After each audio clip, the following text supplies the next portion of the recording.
우리나라가 50년 만에 최고의 가뭄을 만났습니다. 지난주 8일 날 강원도 소양강 상류에 드론을 띄워서 이제 사진을 촬영을 했는데, 여러분들 저 사진을 보시면은 무슨 사진 같습니까? 꼭 사람 혈관을 촬영한 것 같죠? 왼쪽 사진을 더 확대시킨 것이 오른쪽 사진이고, 오른쪽 사진을 더 확대시킨 사진들이 여러분 인터넷에 이렇게 검색해 보면은 이렇게 이제 많이 소개가 되어져 있습니다. 소양강 상류를 촬영한 사진인데 혈관을 연상시키는 황정색 물 자국들입니다. 가뭄의 심각한 상황을 알게 해주는 그런 사진들이죠. 이 사진에 대해서 과학적인 설명을 해놓았는데 어떻게 해서 저런 이렇게 사진이 촬영이 될 수가 있었느냐면은 강물 수위가 낮아지니까 바닥에 쌓였던 그 퇴적물 중에 철 성분이 공기 중에 노출되면서 생기는 산화 현상으로 지금 저런 사진이 촬영이 되어진 겁니다. 몇 달간 비가 적게 내려도 극심한 가뭄이 들어서 전국 강들의 산화 현상이 생기고 지금 농민들이 엄청난 어려움과 고통을 당하고 있습니다. 수많은 농작물들을 지금 씨앗을 뿌려 놓고서 또 이 모종을 해서 심어 놨는데 비가 내리지 않으면은요, 지하수를 퍼서 그 엄청난 농작물을 다 감당이 안 되기 때문에 전부 다 지금 농사를 포기해야 되는 그런 심각한 상황을 만났습니다. 오늘 본문의 북왕국 이스라엘은 얼마 동안 비와 이슬이 내리지 아니했느냐? 3년 동안 비와 이슬이 내리지를 않았습니다. 열왕기상 17장 1절을 함께 읽습니다. 엘리야가 아합에게 말하되 내가 섬기는 이스라엘 하나님 여호와께서 살아계심을 두고 맹세하노니 내 말이 없으면 수년 동안 비도 이슬도 있지 아니하리라 하니라. 여러분, 우리나라에 몇 달만 비가 적게 와도 우리나라에 비가 안 내린 게 아니죠. 소낙비도 내렸죠. 그러나 비가 내렸지만은 강수량이 너무나도 적기 때문에 지금 전국적으로 엄청난 이 극심한 가뭄으로 인해서 많은 어려움을 당하고 있는 겁니다. 그런데 북왕국 이스라엘은 몇 년 동안 비와 이슬이 내리지 아니했다? 3년 동안. 그래서 너무나도 이 가뭄 재앙이 심하기 때문에 아합 왕도 물을 찾아서 나선 것입니다. 열왕기상 18장 5절을 함께 읽습니다. 아합이 오바댜에게 이르되 이 땅의 모든 물 근원과 모든 내로 가자 혹시 꼴을 얻으리라. 그리하면 말과 노새를 살리리니 짐승을 다 잃지 않게 되리라 하고, 무엇을 다 잃지 않게 되리라? 짐승. 자, 이 말은 무슨 말이에요? 3년 동안 비와 이슬이 내리지 않은 것 때문에 많은 짐승들이 죽고 백성들도 지금 배고픔과 질병에 걸려서 수많은 사람들이 죽어가고 있습니다. 여러분, 지금 물을 찾는 것은 왕이 해야 할 일입니까? 신하들과 군인들이 해야 될 일이에요? 신하들과 군인들이 해야 되는데 왜 왕이 지금 직접 물을 찾아 나서는 겁니까? 나라가 망할 상황이 되었기 때문에 왕이 직접, 물이 없다라는 보고를 받았지만 지금 나라가 망할 상황이 되니까 다급하니까 아합 왕이 혹시나 하고서 지금 모든 강과 내로 가서 물을 한번 찾아보는 겁니다.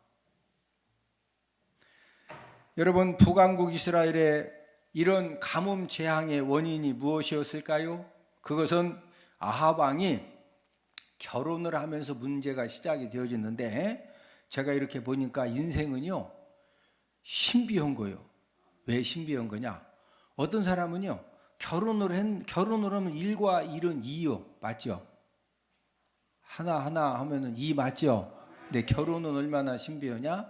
한 사람과 한 사람이 만나는데 플러스 2억이 될 수도 있고, 한 사람과 한 사람이 만났는데 마이너스 2억이 될 수도 있는 거예요. 이 아합 왕도 결혼을 잘못해가지고 이세벨하고 결혼을 잘못하면서부터 그때부터 이제 심각한 문제들이 생겨졌는데 열왕기상 16장 31절을 함께 읽습니다. 시돈 사람의 왕 엣발의 딸 이세벨을 아내를 삼고 가서 바알을 섬겨 예배하고, 이세벨이 아합 왕에게 시집을 오면서 그냥 몸만 온 곳이 아니라 바알 제사장들과 아세라 제사장들을 데리고 왔습니다. 데리고 오니까 그 아내가 열심히 우상 숭배를 하니까 그 아내를 따라가서 뭐를 섬겨 예배했다? 바알을 섬겨 예배를 한 겁니다. 그러니까 이제 이 북왕국 이스라엘의 하나님의 선지자들이 왜 우상 숭배를 하냐? 어떻게 왕이, 하나님이 세워주신 나라인데 이 나라에서 왕이 우상 숭배를 하면 되겠습니까? 이렇게 자꾸 이제 쓴소리를 하니까 이세벨이 화가 난 겁니다. 독하기는 남자가 더 독하다, 여자가 더 독하다? 여자는 성경에 보니까 성질나면 누구도 삶아서 먹어? 자기 자식도 삶아서 먹어버리죠.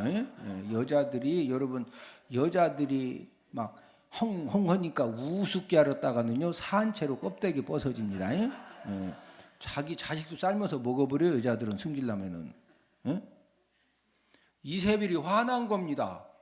하나님의 선지자들이 자꾸 왜 우상 숭배하냐니까 이래가지고 이제 죽이는데, 그냥 죽이는 것이 아니라 하나님의 선지자들을 씨를 다 멸해버립니다. 열왕기상 18장 4절을 함께 읽습니다.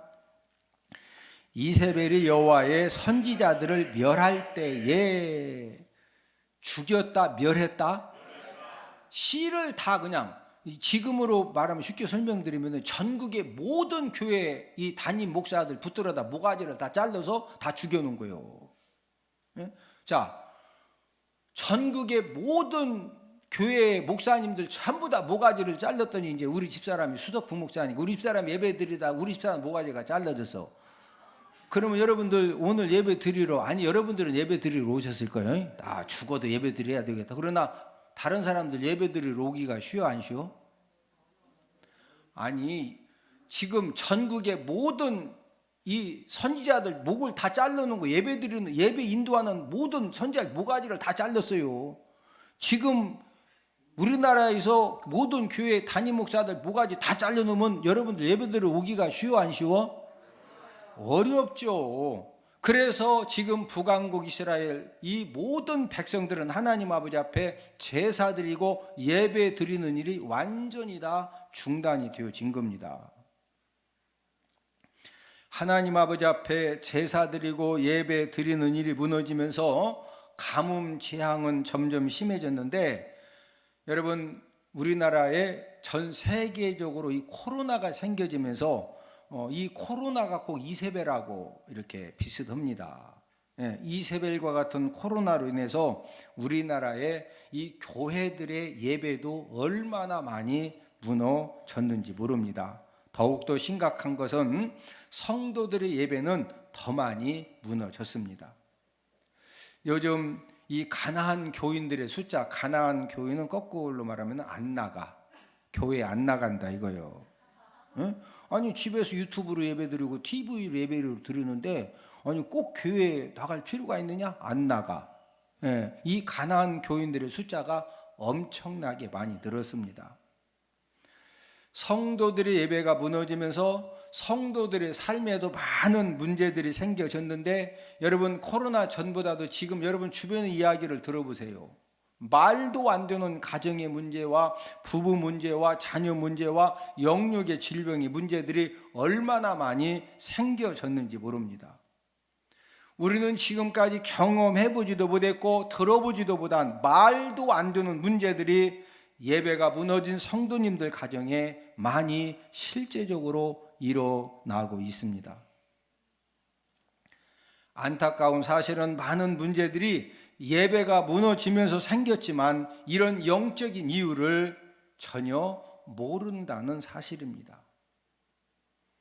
만약에 예배가 무너진 성도님들 가정의 예배가 회복되지 못한 그런 상태로 계속 간다고 하면은 여러분 지금까지 전혀 상상해보지도 못한 여러 가지 기막힌 그런 문제들을 만나게 되어 있습니다. 이런 시대적인 상황 속에서 여러분들 무엇이 가장 먼저 회복이 되어져야 되겠습니까? 우선적으로 회복되어져야 될 것은 바로 예배에 성공하는 믿음입니다.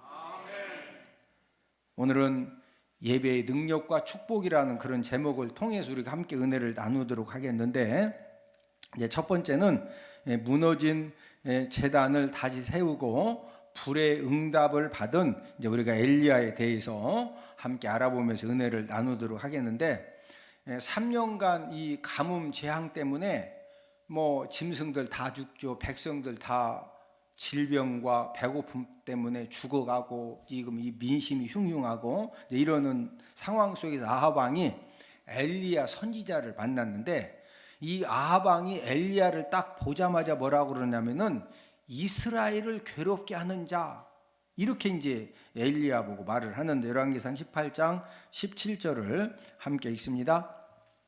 엘리야를 볼 때 아합이 그에게 이르되 이스라엘을 괴롭게 하는 자요 너냐? 지금 이스라엘에 이렇게 3년 동안 가뭄 재앙으로 수많은 사람들이 죽고 짐승들이 다 죽고 굶주림 때문에 나라가 망할 상황이 되었는데, 이렇게 된 것은 이스라엘을 괴롭게 하는 이 엘리야 너 때문에 그렇다는 거예요. 아합 왕이. 그러니까 이 엘리야가 볼 때 얼마나 황당해. 그래서 아합 왕한테, 왕이시요, 이런 3년 가뭄 재앙의 원인이 뭔지 아십니까? 하면서 이제 가르쳐 주는데, 열왕기상 18장 18절을 함께 읽습니다. 그가 대답하되 내가 이스라엘을 괴롭게 한 것이 아니라 당신과 당신의 아버지 집이 괴롭게 하였으니 이는 여호와의 명령을 버렸고 당신이 바알들을 따랐음이라. 지금 가뭄 재앙으로 모든 짐승들이 다 죽고 백성들이 굶주림과 질병으로 지금 죽어가는 이유가 아합 왕과 아합 왕의 아버지 집이 누구 명령을 버렸다? 여호와의 명령을 버리고 지금 누구를 따랐음이라? 바알들을. 그래서 이세벨 지금 왕비가 누구를 다 죽였어요? 선지자들을. 각 지역마다 하나님 아버지 앞에 제사 드리는 선지자들을 전부 다 죽여가지고 하나님 아버지 앞에 예배 드리는 일이 지금 정상적으로 되고 있다? 완전 중단되었다?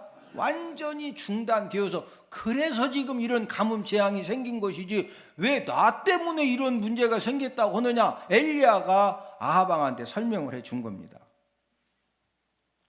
엘리야가 아합 왕한테 제안을 합니다. 왕이시여, 그러면은 바알 선지자 450명, 아세라 선지자 400명을 갈멜산으로 모이게 한 다음에 송아지 한 마리씩 가지고 각을 떠서 제단에 올려놓고서 나는 하나님 아버지 앞에 불의 응답을 달라고 기도할 테니까, 그 다음에 바알 아세라 선지자들은 그 바알 아세라 신에게 불의 응답 달라고 기도하라고 해라. 그래서 불의 응답을 주는 신이 참 하나님이심을 우리가 한번 증명을 해보자. 이렇게 이제 제안을 해서 바알 아세라 선지자들이 왕이 어명을 내렸거든요. 전국에 그래도 좀 기도 열심히 한다고 하는 이 바알 선지자 450명, 아세라 선지자 850명을 갈멜산으로 다 불러 모아놓고서 이제 송아지 각도 놓고서 바알 아세라 신에게 이제 기도하라고 한 겁니다. 그러니까 이제 불의 응답을 받아야 되기 때문에 850명이 아침부터 오후 3시까지 불의 응답을 달라고 막 부르시져도 이 죽은 가짜 신이 불의 응답 줄 수 있어요, 없어요? 없지요. 그러니까 이 바알 아세라 제사장들이 칼과 창을 가지고 850명이 막 자기들의 몸을 막 상하면서 불의 응답 하는데, 불의 응답을 줄 수 있어요, 없어요? 못 주죠. 이제 응답이 없는 거예요. 엘리야가 이제 오후 3시가 다 될 때까지 기다리고 있다가 말을 합니다. 이제 기도할 만큼 했으니까 가만히 있어봐라. 내가 이제 하나님 앞에 제사 드리고 기도하겠다. 이제 엘리야가 하나님 아버지 앞에 제사를 드리고 기도를 해서 불의 응답을 받아야 돼요. 자, 바알과 아세라 제사장들은 불의 응답을 못 받았지만, 만약에 엘리야도 하나님 아버지 앞에 제사 드리고 기도했는데 불의 응답을 못 받으면 쌤쌤이요, 엘리야는 죽어야 돼. 누가 불의 응답 받자는 제안을 했죠? 엘리야가 먼저 했거든요. 자, 그러면은 지금 엘리야 입장에서는 불의 응답을 받지 못하면은 죽어야 되는데, 그런 상황에서 불의 응답을 받기 위해서 가장 먼저 한 일이 무슨 일이냐 이거죠. 이게 굉장히 중요하지 않겠어요? 자, 여러분 같으면은 지금 불의 응답을 받지 못하면은 목이 잘려서 죽어야 되는데, 그러면 진짜 하나님 아버지 앞에 불의 응답 달라고 진짜 목숨 걸어놓고 진짜 이 기도를 해야 되는데, 여러분 같으면은 기도하기 전에 뭐부터 하시겠어요? 열왕기상 18장 30절을 함께 읽습니다. 엘리야가 모든 백성을 향하여 이르되 내게로 가까이 오라. 백성이 다 그에게로 가까이 가매 그가 무너진 여호와의 제단을 수축하되. 지금 북왕국 이스라엘은 그 이세벨이가 하나님 아버지 앞에 제사 드리고 예배 드리던 선지자들을 전부 다 뭐 했다? 전부 다 죽였어요.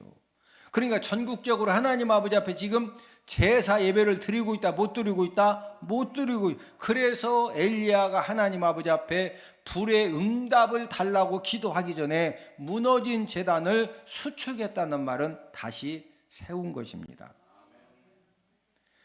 무너진 예배 제단을 수축한 후에 불의 응답을 내려달라는 기도를 이제 엘리야가 실제적으로 해야 되는데, 그 기도를 언제 했느냐? 자, 본문 36절을 함께 읽습니다. 저녁 소제 들을 때 이르러 선지자 엘리야가 나아가서 말하되 아브라함과 이삭과 이스라엘의 하나님 여호와여. 예배 제단을 수축한 엘리야는 저녁 소제를 드릴 때, 하나님 아버지 앞에 이스라엘 백성들이 예배 드리는 그 제사 드리는 정해진 시간이 있었거든요. 그 하나님 아버지가 정해주신, 이스라엘 백성들이 정해서 하나님께 제사 드리던 예배를 드렸던 그 시간까지 기다렸다가 제사를 드리고 기도를 드렸다는 거죠. 하나님은 엘리야의 기도를 들으시고 그 즉시로 불의 응답을 주셨는데, 자, 본문 38절을 함께 읽습니다. 이에 여호와의 불이 내려서 번제물과 나무와 돌과 흙을 태우고 또 도랑의 물을 핥은지라. 뭐가 내렸다? 여호와의 불이. 나무와 번제물과 나무와 돌만 태운 것이 아니라 무엇도 다 태웠다? 흙까지, 도랑의 물까지 전부 다 핥아서 다 태우신 겁니다. 불의 응답을 받은 엘리야는 그 즉시로 어떻게 하느냐? 바알과 아세라 선지자들 850명을 다 죽이는데, 자, 본문 40절을 함께 읽습니다. 엘리야가 그들에게 이르되 바알의 선지자를 잡되 그들 중 하나도 도망하지 못하게 하라 하며 곧 잡은지라. 엘리야가 그들을 기손 시내로 내려다가 거기서 죽이니라. 엘리야가 850명의 목을 전부 다 자른 겁니다. 여러분들이 이제 성지순례를 가셔서 갈멜산에 올라가시면 엘리야 동상이 있는데, 엘리야가 잡고 있는 칼을 보면 칼이 다 휘었어요. 왜? 칼 하나 가지고 850명 모가지를 자르려니까 이 목이 잘 잘려 안 잘려? 사람 목이 쉽게 안 잘려집니다. 그러니까 막 나중에 잘려도 안 잘리면 놓고서 발로 막 밟아서라도 어찌나 다 잘려도 죽여야 될 거 아니에요. 그래서 이게 칼이 휘어졌어요. 여러분, 850명의 이 바알 아세라 선지자를 죽였다고 하는 것은 우상 숭배 제단을 850개를 엘리야 선지자가 무너뜨린 겁니다.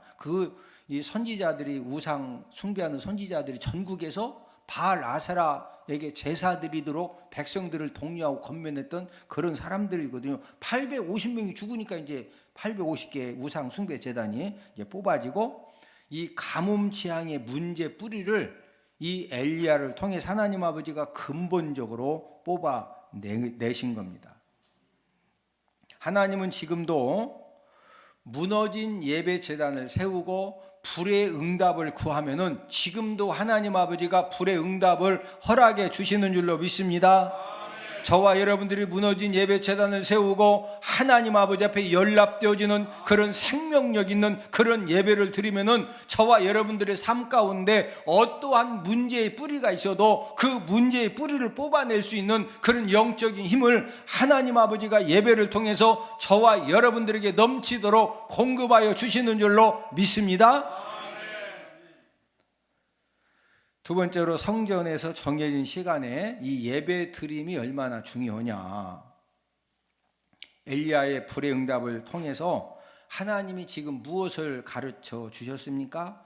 기도 응답을 받기 위해서 하나님께 예배를 드리되 정해진 시간에 드려야 한다는 것입니다. 모든 예배는 소중하죠. 그러나 우리가 하나님 아버지 앞에 예배를 드리되 더욱더 이 소중한 예배는 정해진 시간에 예배 드리는 것이 이거 굉장히 중요한 부분입니다. 자, 엘리야가 하나님 아버지 앞에 지금 제사를 드리고 기도를 하는데 저녁 뭐 할 때 드렸다? 소제 드릴 때. 하나님이 정해 주신 예배 시간이거든요.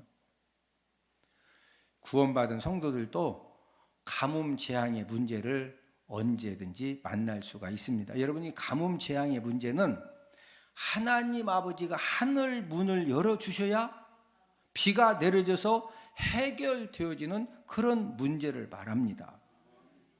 여러분, 이 가뭄 재앙의 문제를 만나면은요, 사람이 아무리 힘쓰고 애써도 절대로 해결이 안 되는 문제입니다. 그러나 중요한 것은 저와 여러분들이 사람이 힘써도 안 되고 애써도 안 되고 노력해도 안 되고 그러나 꼭 해결받아야 될 그런 문제를 만났을 때 저와 여러분들에게 예배에 성공하는 그런 믿음이 회복되어지고 예배에 성공하는 믿음이 살아나면은 하나님 아버지가 모든 것들을 하늘 문을 열어주시고 하나님 아버지가 살려주시는 줄로 믿습니다. 저와 여러분들이 어떤 가뭄 재앙의 문제를 만나도 하나님 아버지가 하늘 문을 열어주시고 매일매일 영적인 힘을 공급해 주시고 사건마다 영적인 힘을 공급해 주시면은 저와 여러분들 삶에 어떤 영적 가뭄의 재앙 문제도 넉넉하게 예수님의 이름으로 해결되어 지는 줄로 믿습니다. 구원받은 성도들이 믿음 생활을 하면서 정해진 시간에 성전에서 예배 드리는 믿음이 중요하다, 안 중요하다? 중요하다.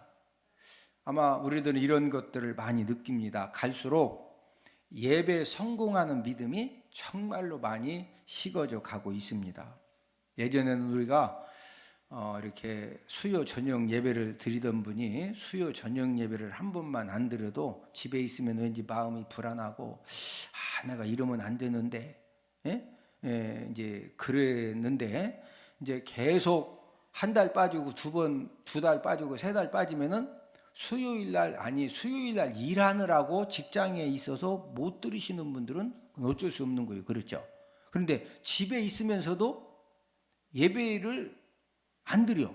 근데 처음에는 그게 왠지 좀 마음이 좀 불안하고 뭐 했다가 나중에는 이게 불안해 그냥 당연하게 생각해요. 자, 우리 히브리서 10장 25절을 함께 읽습니다. 모이기를 패하는 어떤 사람들의 습관과 같이 하지 말고 오직 권하여 그날이 가까움을 볼수록 더욱 그리하자.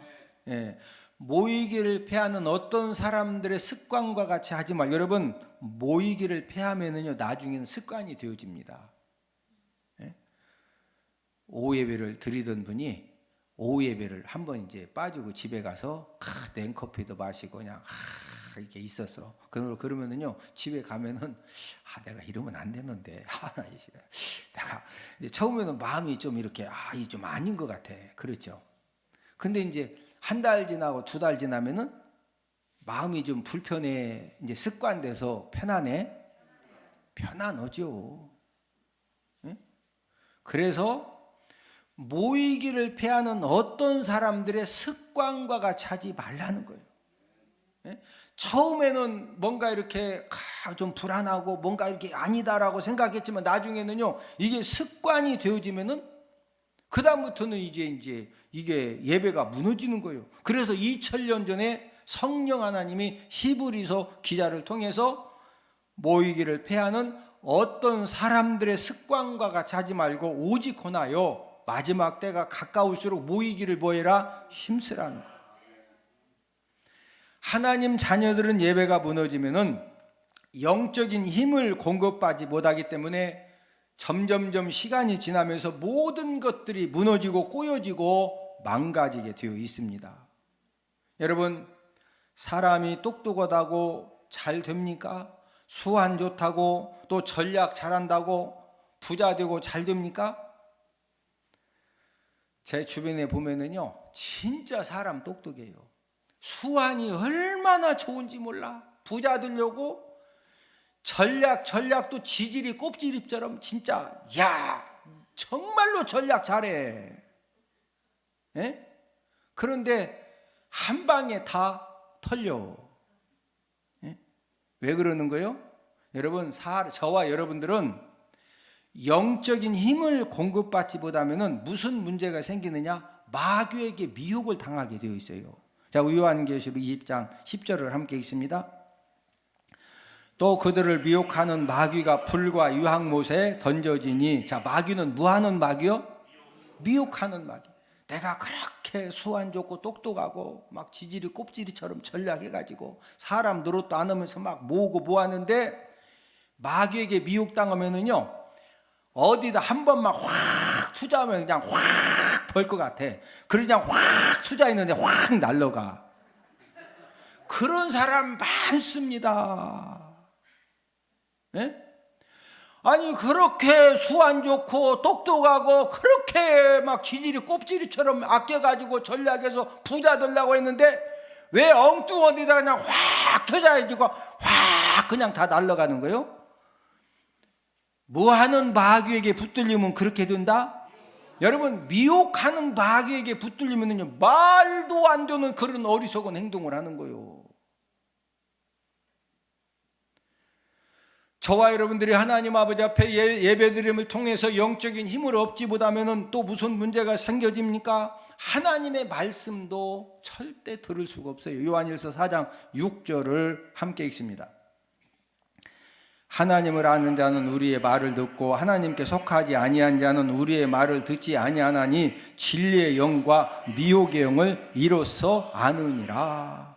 저와 여러분들이 진리의 영이 강하게 붙잡혀 있을 수도 있고 미혹의 영에게 강하게 붙잡혀 있을 수도 있어요. 어떻게 알 수 있다는 거예요? 예, 우리의 말, 이 사도들의 말을 듣고 하나님께 속하지 아니한 자, 이 미혹의 영에 붙들려 있는 사람은 이 우리의 말, 사도들의 말을 듣는다, 듣지 않는다? 여러분, 미혹의 영에게 붙들린 사람은요, 설교를 들어도 절대로 하나님 아버지 말씀에 순종하는 삶은 절대로 못 삽니다. 아, 목사님이 이런 설교하셨구나, 예배에 성공해야 된다라고 정해진 시간에 하나님 앞에 드리는 예배 드려야 된다고 이해는 해. 그런데 순종은 된다 안 된다? 안 돼. 무슨 영에게 붙들려 있다? 무슨 영? 미혹의 영, 미혹의 영. 여러분, 이 미혹의 영이 딱 붙들면은요, 저와 이제 이 설교를 딱 들어도 그 예배를 안 드려도 된다라고 하는 그 정당성 이유를 여러분 머릿속으로 막 50가지 100가지를 생각해. 안 드려도 되는 이유를. 그러니까 안 드리지. 이해가 되셔? 무슨 영에 붙들려지면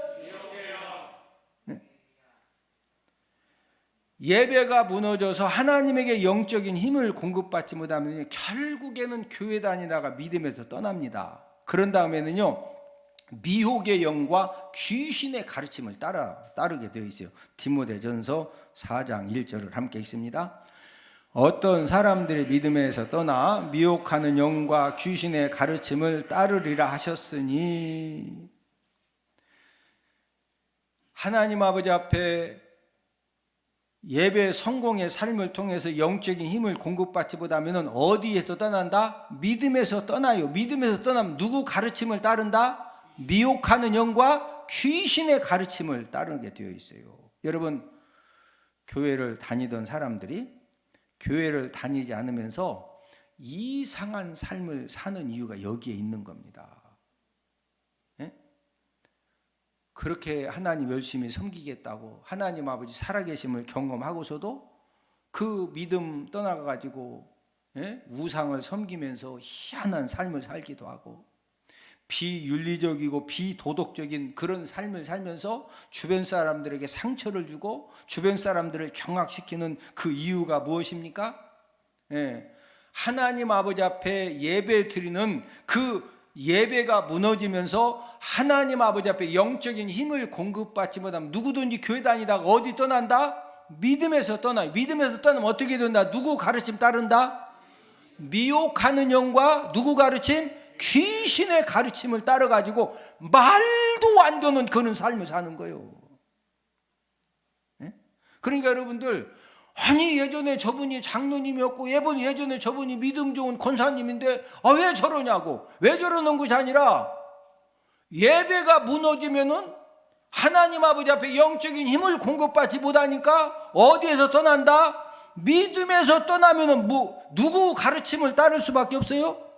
미혹하는 영과 귀신의 가르침을 따를 수밖에 없으니까 그런 희한한 그런 말으로 행동을 하는 거예요.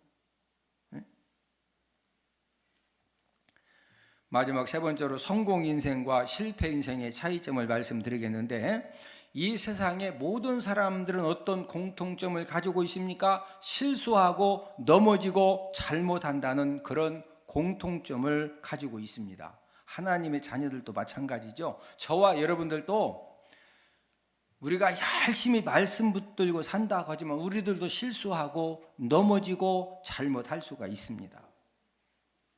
실수하고 넘어지고 잘못하는 것은 동일한데 마지막 결론이 성공 인생이 되는 사람들이 있는데 대표적인 사람이 바로 아브라함이죠. 우리가 잘 아는 것처럼 창세기 12장에서 이제 기근 문제를 해결하려고 아브라함이 애굽에 내려갔다가 어떤 그 잘못을 하게 되죠. 많은 재물을 받고 자기 아내를 바로 왕에게 데리고 살라고 내어줘요. 우리 창세기 12장 16절을 함께 읽습니다. 이에 바로가 그로 말미암아 아브라함을 후대함으로 아브라함이 양과 소와 노비와 암수 나귀와 낙타를 얻었더라. 아내를 빼앗긴 거예요? 재물을 받고 아내를 내준 거예요?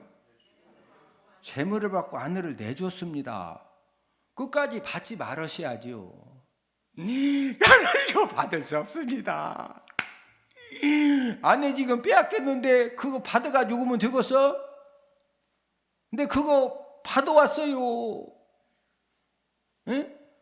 인류 역사상 최초 포주가 누구라고 그랬어? 아브라함이요. 포주, 돈 받고 새끼장사. 자기 부인을 돈 받고 재물 받고 내줬다니까? 이거 순악질 죄인이죠. 응? 아브라함이 이 실수만 한 게 아니잖아요. 실수 많고 허물 많은 이 아브라함이 한 가지 잘한 것이 있어요. 한 가지 잘한 거. 아브라함은 가는 곳마다 예배 중심의 삶을 살았습니다. 우리 창세기 13장 4절 18절을 함께 읽습니다. 그가 처음으로 제단을 쌓은 곳이라 그가 거기서 여호와 이름을 불렀더라. 이에 아브라함이 장막을 옮겨 마물의 상수를 수풀에 이르러 여호와를 위하여 제단을 쌓았더라. 여러분, 창세기 13장에서만 제단 쌓은 일, 예배 드린 일이 2번 기록이 되어져 있습니다. 우리가 창세기 12장에서 보면은요, 하나님께 이 제단 쌓은 일이 2번 12장에서도 기록이 되어져 있습니다. 이게 무엇을 지금 우리에게 말씀해 주고 있죠? 아브라함은 예배 중심의 삶을 살면서 쓰러지고 실수하고 잘못함에도 불구하고 하나님의 은혜와 하나님의 도우심을 구하는 삶을 살았다는 거죠. 아브라함은 순악질죄를 범하고 그 정도 되면은 원래 집안도 우상을 팔아서 먹고 살던 우상 이 숭배의 1등 집안이거든요. 이런 아브라함이 실수와 부족함이 많았지만은 예배 중심의 삶을 살았기 때문에 갖가지 쓰러짐과 넘어짐과 어떤 그 위기 상황을 만났을 때 하나님 아버지가 도와주셨기 때문에 하나님의 은혜로 아브라함이 역전 승자가 되어지고 믿음의 조상이 되어지고, 우리가 야고보서 2장에서 행한 믿음을 말씀하실 때 누구를 예로 들었다? 아브라함을 예로 들어서 하나님과 성령 하나님이 말씀을 해 주신 것입니다. 저와 여러분들도 아브라함처럼 우리도 끊임없이 실수하고 잘못할 수 있지만, 그런 가운데에서 역전 승자가 될 수 있는 비결은 우리가 뭐 성공해서 하나님 아버지 앞에 영적인 힘을 공급받으면 된다? 예배의 성공을 통해서 하나님 아버지 앞에 영적인 힘을 공급받으면요, 우리들도 뭐 할 수 있다? 역전 승자가 되는 거예요. 할렐루야. 여러분, 우리 인생은 내가 똑똑하고 내가 잘나고 내가 열심하고 내가 노력해서 다 잘 되는 세상이 아닙니다. 반대로 그럼 농땡이 피면 잘 되느냐? 더 안 돼. 맞죠? 여러분, 하나님의 은혜가 있으면 되는 거예요. 하나님 아버지가 도와주시면 되는 겁니다. 하나님 아버지의 도우심 받는 비결이 뭐라고요? 예배 성공에, 우리가 예배 재단을 회복해서 예배 성공해서 하나님 아버지 앞에 영적인 힘을 공급받으면 되는 거예요. 아브라함을 따라서 갈대아 우르를 떠나서 이제 가나안 땅에 왔더니 조카 롯은, 우리가 이제 창세기 12장부터 소돔 고모라가 멸망당한 19장까지 우리가 창세기 열심히 읽어보면요, 아브라함의 조카 롯은 하나님께 제사 드리고 예배 드린 일에 대한 기록이 하나도 없습니다. 예배 중심의 삶을 안 살았기 때문에 소돔 고모라 요단 온 지역을 택해서 가가지고 물질적으로 엄청난 부유함을 얻었지만, 그러나 이 소돔 고모라가 멸망을 당할 때 결국에 그 모든 재산 전부 다 불타고, 아내는 그가 아까워서 뒤돌아보다가 무슨 기둥돼요? 소금 기둥이 되고, 두 딸 손잡고 열심히 도망쳐서 산에 들어갔는데 이 두 딸이 아버지 롯을 막 술 이빠이 마시게 한 다음에 이 딸들이 아버지를 통해서 아들들을 낳아요. 이런 패륜 역사를 남기게 됩니다. 여러분, 하나님 아버지 앞에 제사 드리고 예배 드리는 일에 실패한 이 롯은 결국에 실패 인생이 되어졌고 모든 것을 다 잃어버리게 된 것입니다. 사랑하는 성도 여러분, 저와 여러분들이 인생을 열심히 잘 산다고 우리가 최선을 다하지만 우리는 언제든지 실수하고 잘못하고 넘어질 수가 있습니다. 그러나 중요한 원리는 아브라함처럼 저와 여러분들이 어디를 가든지 우리가 예배 성공의 삶을 살고 예배 재단이 세워지는 그런 삶을 살게 되면은 하나님 아버지가 저와 여러분들의 실수와 잘못까지도 하나님 아버지가 합력하여 선을 이루어 주시는 그런 은혜와 은총을 베풀어 주시는 줄로 믿습니다. 저와 여러분들이 어떤 상황 속에서도 예배 성공의 삶을 살면, 무슨 삶을 살면? 예배 성공의 삶을 살면 우리가 얼마나 연약하고 얼마나 어리석고 우리가 얼마나 부족해요. 잘한다고 잘했는데 진짜 누가 봐도 쪽박찰 엉뚱한 일을 우리가 저지를 때가 얼마나 많냐고요. 우리 힘으로 안 되잖아요. 거기에서 역전하는 비결은 우리가 뭐 하고 있으면 예배 성공의 삶을 통해서 하나님 아버지 앞에 영적인 힘을 공급받으면 하나님 아버지가 언제든지 역전 승자를 만들어 주십니다. 합력하여 선을 이루어 주십니다. 피할 길을 허락하십니다. 돕는 손길을 붙여주실 줄로 믿습니다.